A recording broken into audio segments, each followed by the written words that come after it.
Hello everyone, my name is Hyla Pagagong and today we will be discussing about the continuation of our topic which is yung WBS or yung work breakdown structure, and let's see kung paano nga ba siya ginagawa. So the first thing na kailangan natin gawin is yung pag-collect ng ating project requirements, and second one is yung pag-establish ng ating project phases or deliverables. The third one naman is yung pag-breakdown ng project into a smaller task na kung saan mas mapapadali yung ating ginagawa.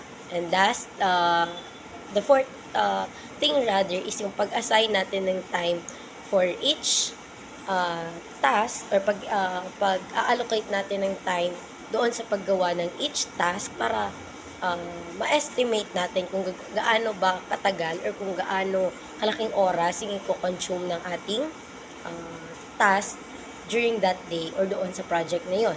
Lastly is yung pag-check or yung pag-double check kung okay na ba yung ginawa nating breakdown para in case na mag-implement na tayo ng project or kung may gagawin na tayong trabaho is mas mapapadali na siya and hindi tayo mahihirapang tapusin kung ano man yung task na assigned sa atin using this WBS. WBS daw will help compile yung ating tinatawag na Gantt chart in coming up with a realistic budget. Kasi nga, di ba, parang na-structure na natin kung ano ba yung mga gagawin natin. So, mas madali sa atin i-identify kung ano ba yung mga kakailangan natin. Hindi tayo magpapataka lang sa mga ginagawa natin. At the same time, it is useful to identify the start and the end of each activity para rin magkaroon tayo ng chance na ma-identify kung ano ba yung mga activities na pwedeng mag-overlap.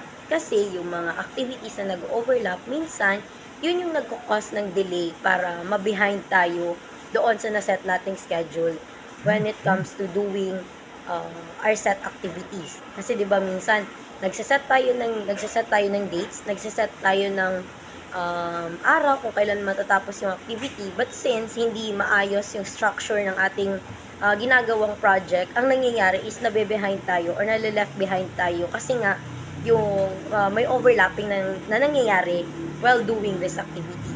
So yung identifying daw natin ng critical points of the project is very important para ma-minimize yung mga delays na pwedeng mangyari. Kasi on some instances daw, yung completing this task is very important para mabigyan yung ating project ng plan na which is relevant for both parties. So, hindi tayo magsasacrifice ng time, at the same time, hindi tayo parang malileft behind doon sa schedule na nilagay natin. The image presented dyan sa background is an example ng WBS. I think that ends my part for this discussion. Thank you guys for listening and I hope meron po kayong natutunan.